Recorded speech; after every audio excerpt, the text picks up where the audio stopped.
இந்த நாள் இனிய நாள் 24/8/24.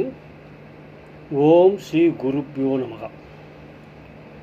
இன்று சனிக்கிழமை, பஞ்சமி திதி 1:30 1:30 மணி வரைக்கும்.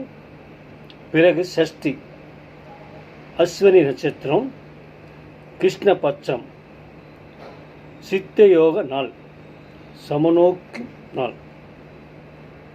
இன்று தேவி வாராகி தேவியை வழிபாடு மேன்மையை கொடுக்கும். சனிக்கிழமை என்பதால் வராகமூர்த்தியை பக்தியுடன் பிரார்த்தனை செய்தால் நம்மை விட்டு காணாமல் போன பொருட்கள் ஒன்று சேரும். அதே சமயம் எதிரிகள் தடுமாறி தகர்ந்து போவார்கள். நல்லோர்கள் நட்பும் பாசமும் நம்மை தேடி வந்து சேரும். நன்றே செய், அது இன்றே செய்.